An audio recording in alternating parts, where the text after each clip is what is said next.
చదువుకున్నావు కదా, మరి పెద్దయ్యాక ఏమవుతావు? నేను సోల్జర్ అవుతానమ్మా. ఎందుకు? మన భారతదేశం సుఖంగా శాంతి భద్రత ఉండాలంటే దేశ రక్షణ చాలా అవసరం అమ్మా. అందుకే నేను ఆర్మీ ఆఫీసర్ అవుతానమ్మా. వద్దు బాబు, మా ఒక్కగానొక్క కొడుకు నువ్వు. నిన్ను బాగా చదివించి ఐఏఎస్ ఆఫీసర్గా చూడాలన్నది మా కోరిక నాన్న. లేదమ్మా, ఒక దేశంలో పుట్టి ఆ దేశంలో స్వేచ్ఛగా బతకడం, మనకు నచ్చిన ఉద్యోగం చేస్తూ మన జీవనాన్ని సాగించడం మన బాధ్యత కాదమ్మా. ఎంతో మంది వీరులు మన దేశ స్వాతంత్రం కోసం పోరాడి వారి ప్రాణాలు సైతం లెక్క చేయకుండా మన కోసం పోరాడారమ్మా. అవును అవును నాన్న, కానీ ఎన్నో కోట్ల జనాభా ఉన్న మన దేశంలో మనకి ఎందుకు? అలా అనుకోమ్మా. భారతదేశంలో పుట్టిన ప్రతి భారతీయుడు ఒక సైనికుడిగా ఉండాలి తప్ప మనకి ఎందుకులే అని ఎవరికి వారు నిర్లక్ష్య భావంతో ఉండకూడదమ్మా. నాకు దేశానికి సేవ చేయడం ఇష్టమే, కానీ ఎక్కడా ఉండి అవసరమైతే ప్రాణాలు సైతం అర్పించడం నాకు ఇష్టం లేదు నాన్న. సరే కమల, దేశంలో ఉన్న యువత అందరూ గవర్నమెంట్ ఉద్యోగస్తులు, డాక్టర్లు, పోలీసులు అయిపోతే మన దేశాన్ని రక్షించే సైనికులు ఎంతమంది ఉంటారు? నాన్నగారు మీరు నన్ను బాగా అర్థం చేసుకున్నారు. నాకు ఇష్టం లేకపోయినా మీ ఆనందం కోసం ఒప్పుకుంటున్నాను.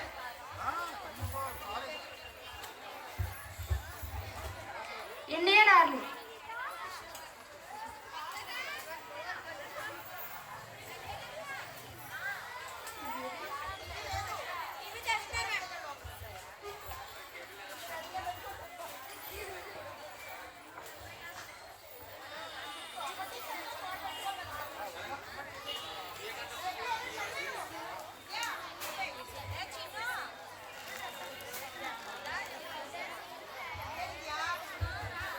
ఇప్పుడే అందిన సమాచారం, రేవంత్ అనే యువకుడు చీఫ్ ఆర్మీ కమాండర్ గా నియమించబడ్డారు.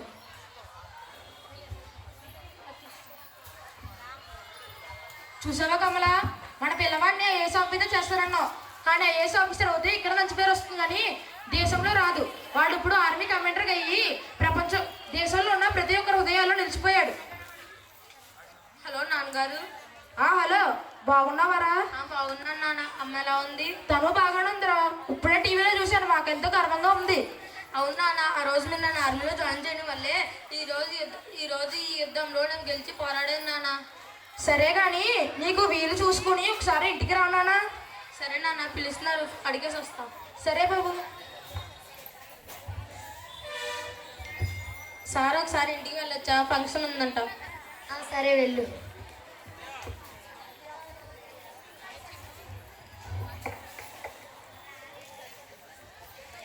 బాబురా, చూసావా నా కొడుకు ఎంత చిక్కుపోయాడు? అవునండి.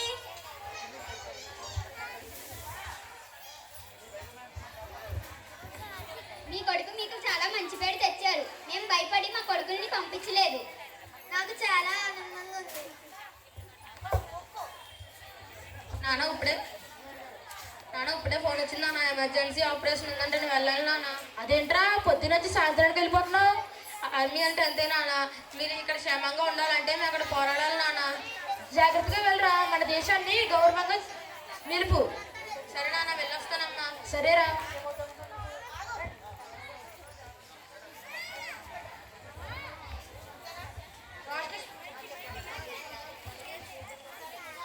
జై జవాన్ జై కిసాన్. మన దేశానికి రైతు మరియు సైనికుడు రెండు కళ్ళు లాంటి వారు. రైతు తన 5 వేలు భూములు పెట్టి పంట పండిస్తేనే మన 5 వేలు మన నోట్లోకి వెళ్తాయి. అలాగే సైనికుడు సరిహద్దుల దగ్గర కాపలా